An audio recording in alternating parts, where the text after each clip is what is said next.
নমস্কার বন্ধুরা, আমি Rahul loving pets and pet channel থেকে আপনাদের জানাই স্বাগতম। তো বন্ধুরা, আজকে আমি দেখাচ্ছি ক্রোকোডাইল পাখি। তো ককটেল পাখিগুলো আমার প্রায় 1.5 থেকে 2 মাসের কাছাকাছি কিন্তু পাখিদের আমি রেস্ট দিয়েছি।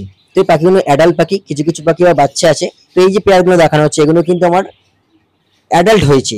এখন এদের বয়স হচ্ছে ধরে রাখুন 1 বছর 1 মাস, কারোর 11 মাস এরকম বয়স হচ্ছে। এই পাখিগুলো কিন্তু আমার ঘরের বাচ্চা থেকে রেডি করা। আর এখানে পাখিগুলো আমার কিন্তু অ্যাডাল্ট পাখি, কারো 3, কারো 4.5, কারো 4 এরকম বছর বয়স। তো এখান থেকে আমি যেসব পেয়ারগুলো আমি পেয়ার করব, তো মেল ফিমেলগুলো কিন্তু আমি ধরে আলাদা করে সেপারেট কেজে করে দেবো। কারণ এখন কিন্তু সিজন আসছে, এই জুলাই মাসের শেষ হচ্ছে, এবার আগস্ট মাস পড়বেই, তার আগেই কিন্তু এদেরকে হাঁড়ি দিতে হবে। তাই আমি আজকে এদের কিন্তু আলাদা যে ইন্ডিভিজুয়াল কেজগুলো আছে, সেপারেট কেজ, সেই কেজগুলো আমি কিন্তু মেল ফিমেলগুলো কনফার্ম করে ঢুকিয়ে দেবো। আর আগস্ট মাসের মধ্যে এদেরকে হাঁড়ি দেবো। আশা করছি খুব তাড়াতাড়ি কিন্তু রেজাল্ট দেখতে পাবো। তো পাখিগুলো এখন খুব সুন্দরভাবে রেডি আছে। এদেরকে আমি ক্যালসিয়াম কোর্স এবং মাল্টিভিটামিন কোর্স করে রেডি। রিয়ার্নিং, যেটা হচ্ছে কৃমির ওষুধ খাবিয়ে পাখি যেমন রেডি হয়ে গেছে। পাখিগুলো লম্বা লম্বা রোগা রোগা দেখতে পাচ্ছেন, সুস্থ এবং স্বাভাবিক অ্যাক্টিভ আছে। এই পাখিগুলো কিন্তু আমি এখন ধরবো। যেসব আমার কেজ আছে 2-3 বাই যে কেজগুলো আছে, সেই কেজে কিন্তু আমি এদেরকে রাখবো। তো এদের রেখে সেপারেট কেজে আলাদা আলাদা ডিম, আলাদা আলাদা হাঁড়ি, আলাদা আলাদা খাবার জল এদের দেবো। তো এখানে যে পাখিগুলো একটু বড় পাখি আছে, তো এদের মেল ফিমেল আমার কনফার্ম করা আছে। এখানে পাখিগুলো কিন্তু কনফার্ম নেই। তো এখানে পাখি আমি এখানে মেল আর ফিমেলগুলো আমি কিন্তু করব।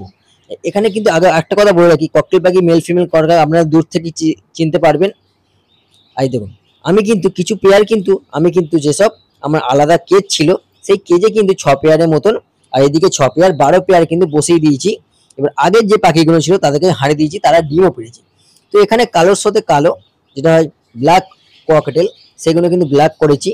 আর কিছু পাখি দেখুন কালোর সাথে ব্রাউন সেরকম পেয়ার করেছি, কারণ এদের বাচ্চা কিন্তু কাটিং অন্য হবে, পয়েন্ট বেরোবে, পাল আসবে, এই জন্য আমি করেছি।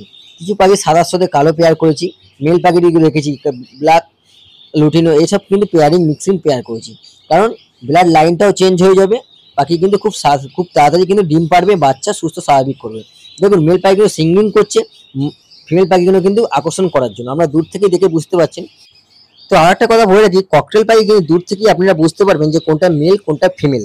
তো ম্যাক্সিমাম পাখি কিন্তু ককটেল আমি দূর থেকেই আমি বলে দেবো কোনটা মেল আর ফিমেল। সেটা একটু ভালোভাবে যদি আপনারা দেখতে পারেন, অবশ্যই কিন্তু আপনারা দেখে নেবেন। কারণ ককটেলটা পাখি যারা নতুন পাখি পালন করবেন, তারা দেখে বুঝতে পারবেন যে কোনটা মেল পাখি কোনটা ফিমেল পাখি। ঠিক আছে, যদি কালো পাখির দিকে যান, কালো পাখির দেখুন মেল পাখিটি যে আমার ডান দিকে বসে আছে আপনার স্ক্রিনে ডিসপ্লে ডান দিকে, সেটা কিন্তু লেস্ট। আমি যদি ভালো করে ধাড়ি পাখি দেখাই, তাহলে ধাড়ি পাখি দেখাই, দেখুন এখানে কিন্তু সামনে দুটো পাখি, 3টে পাখি আছে। এই যে দুটো পাখিগুলো লেজ দেখুন, লেজটা পুরো সাদা, সাদা ভাগটা বেশি, সেই পাখিগুলো কিন্তু মেল। যে পাখি সাদার ভাগের থেকে একটুখানি হলুদ হয়ে যাচ্ছে, সেটা কিন্তু ফিমেল। যদি আপনি আপনার ভালোভাবে দেখাই, এখানে দেখুন সামনে দুটো পাখি আছে, ডান দিকেরটা ফিমেল আর বাঁ দিকেরটা মেল। ঠিক আছে, এরকম ভাবে কিন্তু আমরা দেখতে হবে। আর কালো পাখির দেখুন লেজটা পুরো কালো। আর যদি আপনারা কালো পাখির ফিমেলটা দেখেন, তার লেজটা কিন্তু হলুদ থাকবে, গায়ে চিটচিট চিটচিট দাঁত থাকবে ফিমেল পাখিগুলো, আর মেল পাখিগুলো কিন্তু থাকবে না। দেখুন এটা এটা হচ্ছে বাঁ দিকেরটা হচ্ছে মেল, আর ডান দিকেরটা হচ্ছে ফিমেল। হলুদ আর সাদা লেজগুলো দেখলে বুঝো সাদা। এইভাবেই কিন্তু আপনারা চিনতে পারবেন। তো এছাড়া অনেক আমার ভিডিও আছে, আপনারা আমার ইউটিউব চ্যানেলে গিয়ে যেসব প্লে লিস্ট আছে ককটেল বার্ডসের, সেটা গিয়ে দেখুন, দেখলেই বুঝতে পারবেন, মেল ফিমেল আইডেন্টিফাই করতে পারবেন কিভাবে, সেই ভিডিও আছে।